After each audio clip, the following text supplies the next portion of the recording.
दलाल, दलाली, agent, estate agent. भावाशिनू, काय वाटतं हे सगळे जे शब्द असत ते खूप प्रतिष्ठित असत काय? आपणाक ते प्रतिष्ठा मिळवून देतले आहेत किंवा खूप मान सन्मान मिळवून देतले आहेत? असो विचार करा. उद्या तुम्ही वाटेन खैतरी जात आसात आणि कोणतरी तुमका गावलो वाटेत, किंवा कोणतरी तिसऱ्या माणसाक सांगत असात की तो बघा, तो अमक्या तमक्याचो झील ना, तो चल्लो आणि तो दलाल असा, दलाली करता. कोकणातले जे जमनी असत, कोकणातली जी घरा असत किंवा कोकणातले जी प्रॉपर्टी असत त्यांची दलाली तो करता. तुमका काय वाटतं, ही ओळख खूप सन्मानाची असा, प्रतिष्ठा देणारी असा की काय? विचार करा. दुसरी गोष्ट, समजा उद्या तुमचा लगीन ठरला म्हणजे तर ठरतलाच, आता काय राहतला नाही, आज नाही उद्या नाही परवा तुमचा लगीन ठरतला.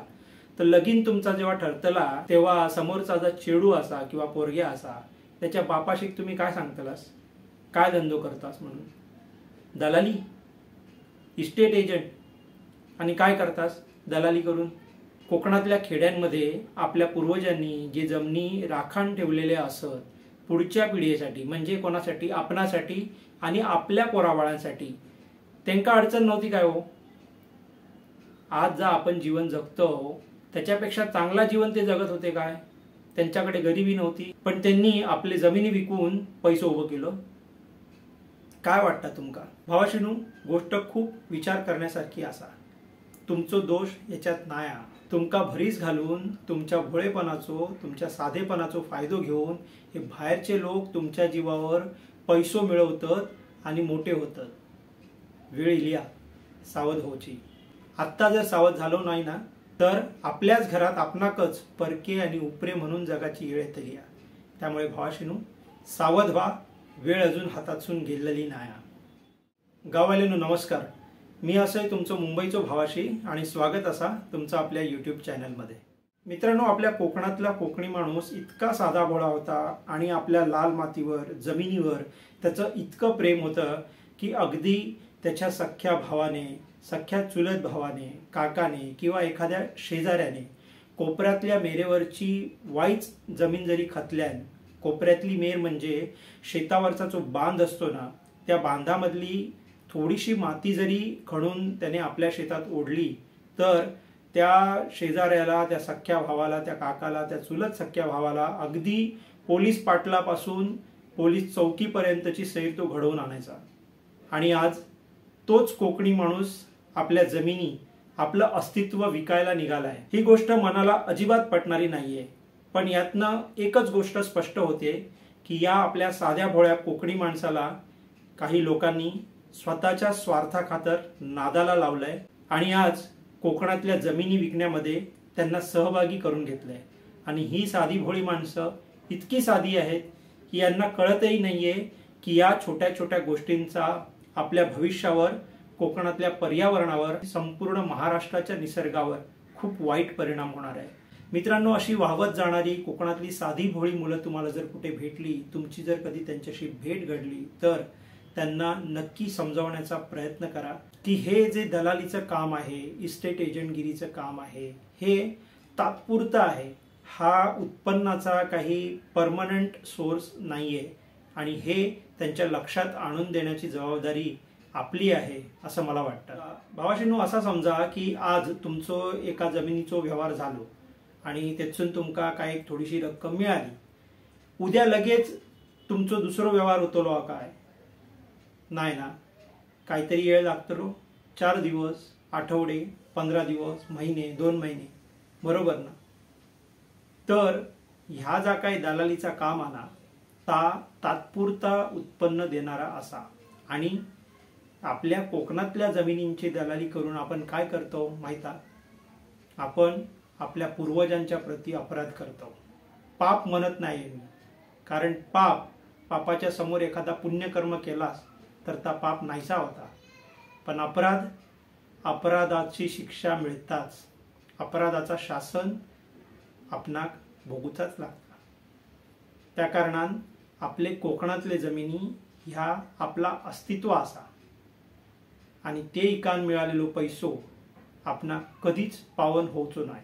असं विचार करा की आजपासून 350 पावणे 400 वर्षापूर्वी आपले जे छत्रपती शिवाजी महाराज असत, त्यांचं नाव आपण खूप आदरान आणि सन्मानान घेतो.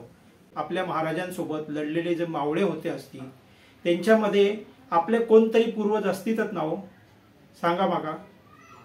त्यांनी असं विचार केलेलो असतो काय की आपण आज याचा काय आपला रक्त सांडतो, बलिदान देतो, त्या याच्यासाठी की भविष्यात आपल्या लेकरांनी, आपल्या पोराबाळांनी जी जमीन आपण परक्यांच्या ताब्यातून सोडवलं, जीवाचा रान करून बलिदान देऊन जी जमीन आपण परक्यांच्या ताब्यातून सोडवून आपल्या पोराबाळांच्या स्वाधीन केलं, तो ह्यो दिवस बघण्यासाठी काय माका सांगा.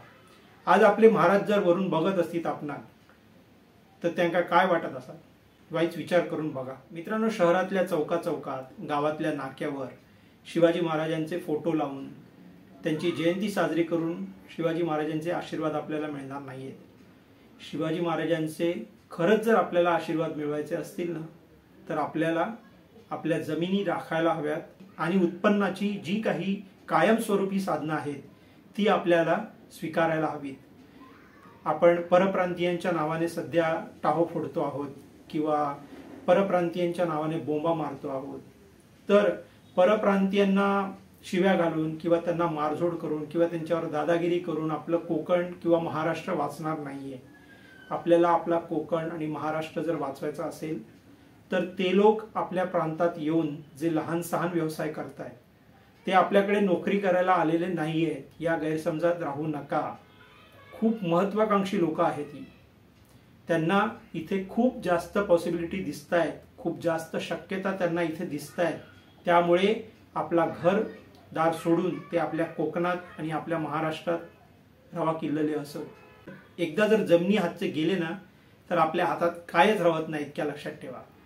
आज मुंबई, नवी मुंबई, पुणे, ठाणे, वसई, विरार या ठिकाणचा जो स्थानिक भूमिपुत्र होतो ना, त्यांनी जी चूक केली ना ती आपणाक करूची नाही. त्यांनी केलेल्या चुकीतून आपणाक धडो घेऊन आपणाक शिक्षण घेऊचा आणि सावध होऊचा. आज त्यांचे जमिनी तर हातातून गेलेलेच असत. जमिनी नसल्यामुळे धंदो करू शकत नाहीत, कारण शहराच्या ठिकाणी जे दुकाना, गाळे, फ्लॅट असत ते भाड्यान घेऊन धंदो करूचो विचार पण करू शकत नाही. जर त्यांचे जमिनी आज त्यांच्या हातात असते तो भयो तो धंदो त्यांना करू गावलो असतो. मित्रांनो, एखादो धंदो जर सुरू करूचो असात तर त्यासाठी खूप मोठा काय भांडवल लागता किंवा खूप मोठी बुद्धिमत्ता लागता असा काय नाही. तुमची जर मेहनत करूची तयारी असात ना, तर कोणतो पण लहानसो छोटोसो धंदो व्यवसाय तुम्ही सुरू केलात ना, तर त्याच्यात तुम्ही यशस्वी होऊ शकता आणि पैसो मिळवू शकता. आता फुटपाथवर हे परप्रांतीय जे धंदे लावतात, म्हणजे वडापावची गाडी असा, चायनीज भेळची गाडी असा, मंचुरियनची गाडी असा किंवा आणखी काय अंडा भुर्जीची गाडी असा, हे सगळे जे बारीक सारीक लहान धंदे ते लावतात, त्याच्यातून त्यांना उत्पन्न मिळतं. आणि हे सगळे धंदे करू खूप मोठी काय बुद्धिमत्ता आणि खूप मोठा काय भांडवल व्हाया असा काय नाही. थोडक्या भांडवलात मेहनतीन तुम्ही जर सुरुवात केलात तर या धंद्यात तुम्ही यशस्वी होऊ शकता आणि पैसो पण मिळवू शकता. त्याच्या पुढे जाऊन मी असं म्हणान की आज कोकणात आपल्याकडे जी सर्वात मोठी ताकद असाना ते असत आपले जमिनी. आणि जमिनी आपल्या ताब्यात असल्यामुळे होय तो धंदो आपण त्याच्यावर करू शकतो. आता यूट्यूब सारख्या जा समाज माध्यम असा किंवा सोशल मीडिया प्लॅटफॉर्म असा, त्याच्यावर जर तुम्ही सर्च केलात तर तुमका बरेच असे उद्योगधंदे गावतील की जे तुम्ही गावाकडे आपल्या जमिनीवर अगदी थोडक्या भांडवलात सुरू करू शकता. हे बघा, व्यवसाय सुरू करताना वाईच तरी पैसो तुमका गुंतवूचो लागताच. आता समजा आपण दलालीचं काम सुरू केलं, तर दलालीचं काम सुरू केल्यानंतर मोटरसायकल होई, त्याच्यात घालूक पेट्रोल होया आणि त्या मोटरसायकलीत पेट्रोल घालून आपणा गावगाव हिंडूक होया. म्हणजे गुंतवणूक पण आपण करतो आणि मेहनत पण करतो. पण त्या मेहनतीचो जर चांगलो मोबदलो आपणाक मिळूक होयो असात तर आपण ह्या दलालीचं काम सोडून व्यवसायात उतरूक होया आणि तेव्हाच आपल्या कोकणातल्या जमिनी आणि आपला कोकणी माणसाचं अस्तित्व सुरक्षित राहतला. भावाशीनो, कोणतो पण धंदो सुरू करण्यासाठी तुमका वाईच तरी भांडवल लागताच आणि मेहनत करूची तयारी पण लागताच. मेहनत करूची तयारी जर तुमच्याकडे असात ना, तर भांडवल हा दुय्यम होता आणि फक्त मेहनतीच्या जोरावर तुम्ही व्यवसाय सुरू करू शकता. आपल्या यूट्यूब चॅनलवर 2-3 व्हिडिओ मी बनवलंय की ज्याच्यातून माहिती घेऊन तुम्ही आपलो छोटोसो लहानसो धंदो लगेच सुरू करू शकता. आणि याचा फायदो असो असा की हे जे बारीक सारीक धंदे असत ना, हे तुमका कायमस्वरूपी आणि रोज पैसो मिळवून देणारे धंदे असत. त्याच्यामुळे वेळ वाया घालवू नका. लवकरात लवकर या गोष्टीवर विचार करा आणि कोकणात आपलो व्यवसाय सुरू करा. आता कोकणामध्ये नोकरीच्या पण खूप मोठ्या प्रमाणात संधी आहेत. त्या कशा की कोकणामध्ये ऑलरेडी ज्या जमिनी विकल्या गेलेल्या आहेत त्या काय आता आपण परत मिळवू शकत नाही, त्या आपल्या हातातून गेल्या. पण त्या जमिनींवर जे बांधकाम सुरू आहे, जे रिसॉर्टचं बांधकाम किंवा बंगल्यांचं बांधकाम किंवा जे काही बांधकाम सुरू आहे, कन्स्ट्रक्शन सुरू आहे, तर तिथे आपल्याला रोजगाराच्या संधी उपलब्ध आहेत. तिथे पोचायचा प्रयत्न करा. तिथे जे कोणी कॉन्ट्रॅक्टर्स असतील, बहुतांशी बाहेरचेच कॉन्ट्रॅक्टर आहेत. कोकणातले खूप रेअर पाहायला मिळत आहेत कॉन्ट्रॅक्टर. पण प्रयत्न करा, तिथे नोकरीच्या संधी उपलब्ध आहेत. त्या नोकऱ्या आपल्या ताब्यात घ्या.